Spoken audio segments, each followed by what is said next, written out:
Hello guys, welcome to our new video. आपका सस्ता तरीन ब्लॉगर हाजिर है और आज जो मैं ये वीडियो लेकर आपके सामने आया हूँ, इस वीडियो का जो हमारा उद्देश्य है वो ये है कि आप लोगों के पैसे बचाना और आप लोगों का समय बचाना। जैसा कि आज आप ये वीडियो देख सकते हैं, वैलेंटाइंस डे वाले दिन ये वीडियो आप लोगों तक पहुँचेगी और आप लोग ये अपना कीमती समय बर्बाद नहीं करना चाहेंगे। अब आप मुझसे पूछेंगे कि आप ऐसा क्यों कह रहे हैं और आप कैसे हमारा कीमती समय बचा सकते हैं। तो मैं आपका कीमती समय और पैसा दोनों बचा के दूंगा अगर आप ये वीडियो को पूरा देखेंगे। तो वो कैसे कि आज मैं आपको इस पूरी वीडियो में रिव्यू दूंगा एक लेटेस्ट मूवी का, ओ रोमियो, जो बहुत सारे रोमियो और जूलियट आज देखने जाने वाले होंगे। तो अगर आपको मेरा रिव्यू अच्छा लगेगा तो आप ये मूवी जाके देख लीजिएगा। अगर आपको ये लगेगा कि रिव्यू में अगर मैंने बोला है कि ये मूवी आपको नहीं देखनी चाहिए, तो फिर आपकी मर्जी होगी कि आप अपना समय और पैसा व्यर्थ करना चाहेंगे या नहीं करना चाहेंगे। तो इस तरीके से मैं आपका पैसा और समय दोनों बचाऊंगा। तो सबसे पहले बात कर लेते हैं कि जिस मूवी के बारे में हम कर रहे हैं वो मूवी डायरेक्ट किसने करी है। तो इस मूवी ओ रोमियो के डायरेक्टर हैं विशाल भारद्वाज।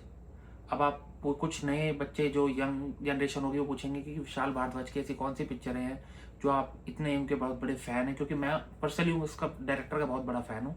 तो मैं आपको कुछ एग्जांपल्स दे देता हूँ जिससे आप समझ पाएंगे कि वो किस काबिलियत के डायरेक्टर हैं। तो सबसे पहले मैं बात करूँ तो आपने ओमकारा के बारे में नाम सुना होगा, आप ओमकारा मूवी ज़रूर देखिए। उसके बाद आपने हैदर मूवी देखी होगी, शाहिद कपूर की ही, जो शाहिद कपूर ओ रोमियो में भी है आगे। उसके बाद आपने विशाल भारद्वाज की मूवी देखी होगी मकबूल, जो कि बहुत हिट मूवी थी इरफान खान। आपने विशाल भारद्वाज की मूवी देखी होगी कमीने, उसमें भी शाहिद कपूर ही थे।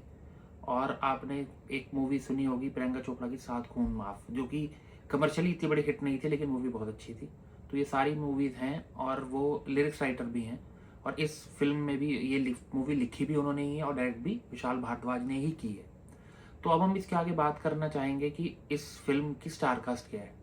तो इस फिल्म में जो लीड रोल में है वो हैं शाहिद कपूर और तृप्ति दिमरी एनिमल फेम जो है। और साथ में इनके साथ साथ है नाना पाटेकर, फरीदा जलाल। अब आप पूछेंगे फरीदा जलाल वो जो कभी खुशी कभी गम में शाहरुख खान और ऋतिक रोशन की जो मेड दिखाई है, जो उनके साथ लंदन भी जाती है, वो है फरीदा जलाल। उसके बाद इस फिल्म से कम बैक किया है अरुणा ईरानी, जो कि बहुत पुरानी एक्ट्रेस है अरुणा ईरानी। उन्होंने भी इस फिल्म में जो भी, आपको बता देता हूँ कि अरुणा ईरानी कौन है, तो आप रेफरेंस से समझ पाएंगे कि अरुणा ईरानी है राजा बाबू में जो उनकी मदर बनी होती है, वो है अरुणा ईरानी। वो भी इस फिल्म से वापस आई हैं। और इस फिल्म में जो इम्पोर्टेंट रोल, नेगेटिव रोल जो निभाया है वो निभाया है अविनाश तिवारी। अविनाश तिवारी मैं आपको बता देता हूँ, रोमियो जूलियट कह रहा हूँ, रोमियो जूलियट नहीं, लैला मजनू मूवी जो आपने देखी होगी, उसमें भी तृप्ति दिमरी उनके साथ थी। वही जो इसमें हीरो थे, उन्होंने इसमें नेगेटिव रोल निभाया है। और बात कर लेते हैं कि इसमें और कौन कौन है। अब बाकी सबका थोड़ा छोटा रोल है, गेस्ट अपीयरेंस है, फिर भी मैं आपको बता देता हूँ। तो इसमें विक्रांत मासी भी हैं और तमन्ना भाटिया भी इसमें है। और इसमें आपको दिशा पाटनी भी देखने को मिल जाएंगी। तो स्टार कास्ट थोड़ी सी बड़ी है, यंग स्टार कास्ट है, अच्छी स्टार कास्ट है। तो आप स्टार कास्ट के उस पर और डायरेक्टर के नाम पर इस मूवी को देख सकते हैं। अब हम चलते हैं आगे स्टोरी लाइनअप पे। तो स्टोरी लाइनअप कुछ ऐसा है कि इस मूवी में शाहिद कपूर ने एक गुंडे का रोल निभाया है, जिसको उर्फियत दी गई है इस मूवी में उसका नाम के साथ साथ। और उस उर्फियत का नाम है उस तरह आपने देखा होगा जिससे हम शेव करते हैं, उसका नाम उस तरह उस पर रखा हुआ है। वो बेसिकली नाम उसको इस वजह से मिला है क्योंकि वो सबको उस तरह से ही मारा था और पूरी पिक्चर में उसने सब पर उस तरह ही चलाया है, उस तरह से ही सबको मारा है। एक्शन सीन्स अगर आप देखेंगे तो एक्शन सीन्स जो कॉपी करे गए हैं वो कॉपी नहीं कहेंगे, इंस्पायर्ड कहेंगे कि इंस्पायर्ड करे गए हैं एनिमल मूवी से। क्योंकि एनिमल इतनी बड़ी हिट हुई है तो अगर आप आगे की आप सारी मूवीज देखेंगे तो उस सारी मूवीज में एक्शन सीन्स जो हैं वो आपको एनिमल से इंस्पायर्ड ही दिखेंगे। चाहे वो अभी पीछे बागी 4 आई थी, उसमें भी वो एनिमल से इंस्पायर्ड एक्शन सीन्स थे और इसमें भी सारे एनिमल से इंस्पायर्ड ही एक्शन सीन्स हैं। अब बात कर लेते हैं आगे की मूवी का प्लॉट कैसा है।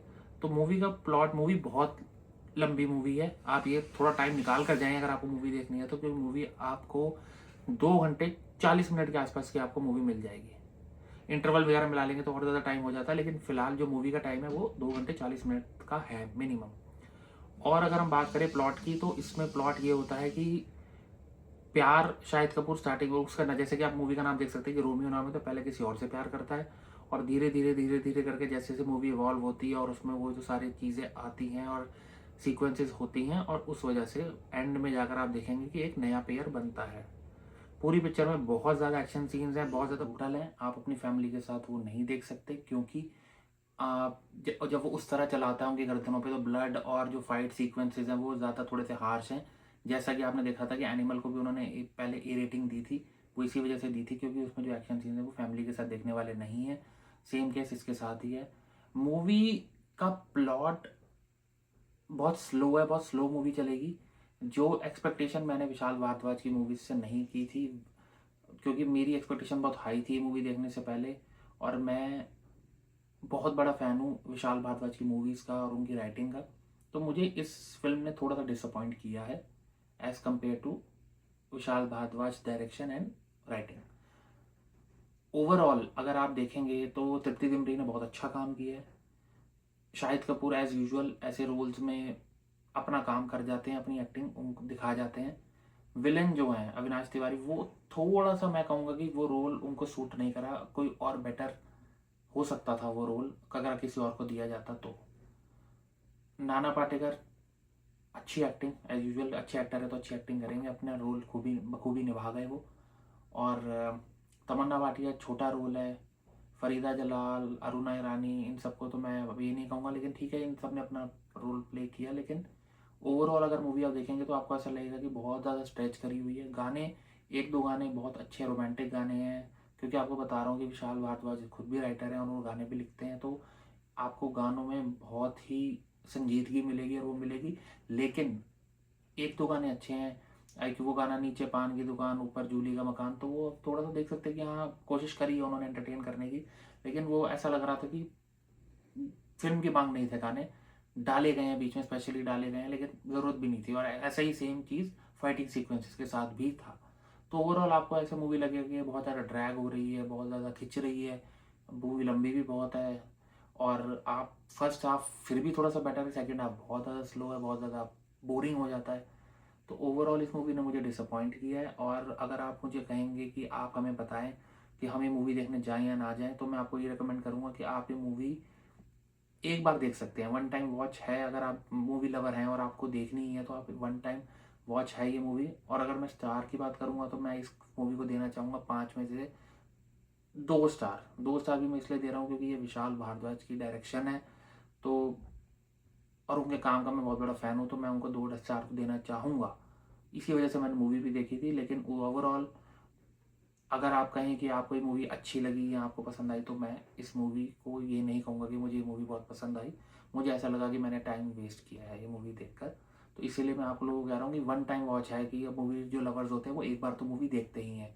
तो अगर जो आप लोग भी विशाल भारद्वाज के नाम पे या ये सारे एक्टर्स जो बड़े नाम आपको मैंने बताए, अगर आप इनके नाम पर मूवी देखना चाहते हैं तो आप एक बार देख लीजिए। ओवरऑल आपको भी अब आपकी अपनी जरूरत, लेकिन मैं तो ये कहूँगा कि मूवी बॉक्स ऑफिस हिट नहीं होगी। ये मैंने आपको वर्डिक्ट आज पहले दिन फर्स्ट डे फर्स्ट शो देखकर ही बता दिया है। और आप आगे भी देखेंगे तो पेड रिव्यूज़ हो जाए या कुछ हो जाए वो एक अलग चीज़ है, लेकिन जो असली रिव्यू जो मैं मूवी देखकर बता रहा हूँ वो यही है कि मूवी इतनी खास नहीं है। और ऐसे ही मूवीज़ के रिव्यूज़ आगे भी लेने के लिए अगर आप चाहते हैं कि मैं किसी और मूवी का भी रिव्यू करूं, तो आप कमेंट बॉक्स में जाकर हमें ज़रूर बताएं कि आप हमें इस मूवी का रिव्यू करें। अगर आपने कोई पुरानी मूवी का भी रिव्यू करना है कि आप वीकेंड पे सोच रहे हैं कि मैं ये मूवी देख लूँ, तो आप वो भी कमेंट कर सकते हैं कि आप हमें इस मूवी का भी रिव्यू कर दीजिए, तो मैं उस मूवी का भी रिव्यू कर दूंगा। क्योंकि होपफुली मैंने वो मूवी देखी होगी, नहीं भी देखी होगी तो मैं देख कर आपको उसका रिव्यू कर दूंगा, ताकि आप लोगों का टाइम और पैसा दोनों चीज़ें मैं बचा सकूँ। ये ये पहल और ये रिव्यू वाला सिस्टम जो मैंने स्टार्ट करा है वो सिर्फ आप लोगों के लिए ही करा है, क्योंकि मैं बहुत बड़ा मूवी लवर हूँ और मैं मूवीज़ देखता हूँ और जल्दी से जल्दी देखने की कोशिश करता हूँ, ताकि मैं आप लोगों तक इन्फॉर्मेशन पहुँचा पाऊँ और आप लोगों का भी कीमती समय बच पाए। तो बने रहिएगा हमारे साथ। कल भी हमारी नेक्स्ट व्लॉग आएगा, एक बहुत बेहतरीन व्लॉग आने वाला है, क्योंकि कल है वैलेंटाइंस डे। होपफुली आप लोगों को जब तक वीडियो मिलेगी तो आपका वैलेंटाइंस डे हो चुका होगा, लेकिन हम लोग तो कल ही सेलिब्रेट करेंगे। तो कल वैलेंटाइंस डे का भी व्लॉग आएगा और आप लोग बहुत उस चीज़ को एंजॉय करेंगे। कृषिवा भी अब तो सो गई है कृषिवा, तो मैं कल आपको उसकी मस्तियाँ भी दिखाऊंगा और आपको एंजॉय कराते हैं। तो बने रहिएगा हमारे साथ नेक्स्ट वीडियो में भी, और चैनल को सब्सक्राइब ज़रूर करें और अच्छे रिव्यूज़ और अच्छे व्लॉग्स और अच्छी वीडियोज़ के लिए। और सबसे बड़ी बात, अपना ध्यान रखें, अपनी फैमिली का ध्यान रखें।